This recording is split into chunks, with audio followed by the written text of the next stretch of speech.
આણંદમાં શ્રી રામજીની જન્મ જયંતિ નિમિત્તે શ્રી રામનવમી શોભાયાત્રામાં કેસરિયા સાથે યુવાધન છલકાયું હતું। આજે વિશ્વમાં આરાધ્ય દેવ ભગવાન રામનો આજે જન્મદિવસ છે, પ્રાગટ્ય દિવસ છે, ત્યારે સમગ્ર વિશ્વમાં એક નવો હર્ષોલ્લાસ જાગી રહ્યો છે।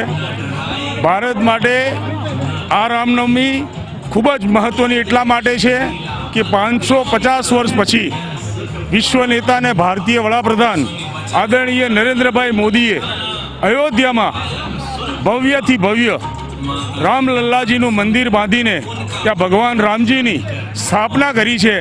આજે રામનવમીના દિવસે ભગવાન રામજી સમગ્ર વિશ્વને અને ભારત દેશના 140 કરોડ દેશ લોકોને આશીર્વાદ આપી રહ્યા છે। ત્યારે ભારતના સર્વ પ્રજાજનોને રામનવમીની ખૂબ ખૂબ શુભેચ્છાઓ। આજ રોજ રામનવમી છે। રામ ભગવાન અયોધ્યામાં પહેલી વાર એવું હશે કે 22મી જાન્યુઆરીએ આદરણીય પ્રધાનમંત્રી નરેન્દ્રભાઈ મોદી સાહેબે પ્રાણ પ્રતિષ્ઠા કર્યા પછી પહેલી રામનવમી છે। પૂરા ભારત દેશમાં ગામડાઓમાં રામ મંદિરમાં શોભાયાત્રા નીકળી છે। રામ ભગવાનને સૌએ પ્રાર્થના કરી છે, પૂજા કરી છે। આણંદ જિલ્લાના સૌ નાગરિકોને રામનવમીની હું ખૂબ ખૂબ શુભકામનાઓ પાઠવું છું।